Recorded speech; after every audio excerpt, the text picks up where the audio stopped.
Dennis Smith Jr. has 2 ACLs? Dennis Smith Jr. was a lottery pick, but his fate could have been different had the doctor not found this in his surgery. He tore his ACL in high school, which we all know is a devastating injury. We see players take at least a year to come back from it in the NBA. It says right here he would be required to sit out at least 10 months his senior year of high school. And the senior year is one of the most important years, of course, because scouts are really looking at you to transition to college and the NBA. However, unlike a lot of other people who tear the ACL, Dennis Smith Jr. had a different scenario. There was no pain or swelling in his knee, allowing doctors to operate pretty much right away. Why that is so surprising is most people, including professional athletes, have to wait several weeks in order for the swelling to go down. And then when the swelling goes down, they can have surgery.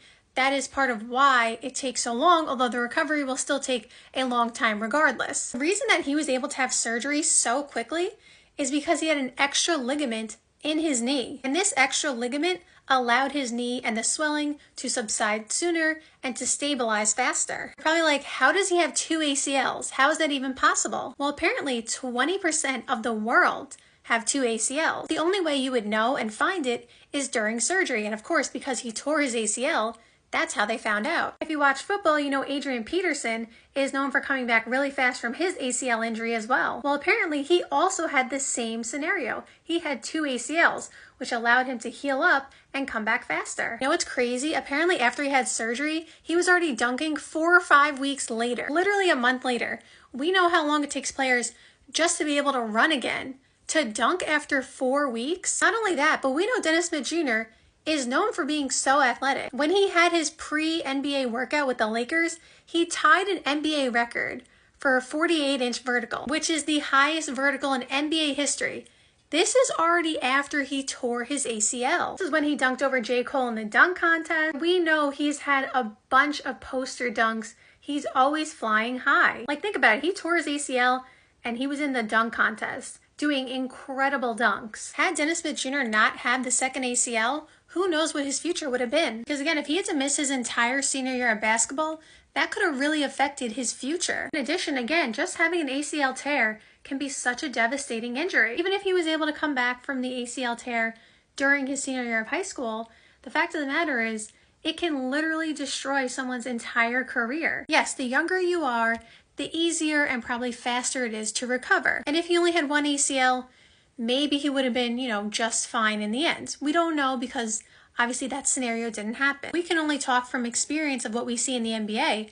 And we know so many players who have had ACL tears and they're just never the same. And credit to a lot of the NBA players who end up being at least, like 90 or 80% of what they were, because even that is like a miracle. That just goes to show how much hard work and dedication those players had put in to get back to where they are, because the ACL is like the major part in behind your knee. I'm not a doctor, so obviously I don't know about all the structures and ligaments, but I do know that the ACL is like in the middle, I believe, and it's the part that stabilizes your knee the most. Like basically from what I understand is like if you tore your meniscus, because we see it in the NBA all the time, I don't think you necessarily have to have surgery, and you could probably still walk. You'll have a limp or something like that, but you could still walk. If you tear your ACL, it's like the middle, it like holds up your knee. You basically really can't walk if you tear your ACL because that's like the biggest structure. I don't know if I described it well, again, not a doctor, but that's basically how I understand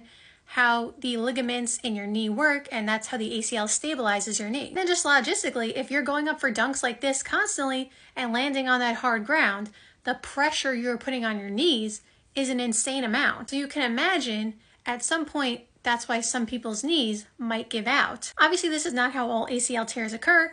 There are plenty of instances where it happens other ways. There's wear and tear, but I'm just saying, like, you can imagine the pressure you're putting on your knees when you're going up 48 inches in the air like Dennis Smith Jr. is, and then you're coming down on a hardwood floor. But I am happy that he had 2 because it made his recovery time even faster, and we got to see him in the NBA. Right now, he is supposedly trying to get back in the NBA, so good luck to him.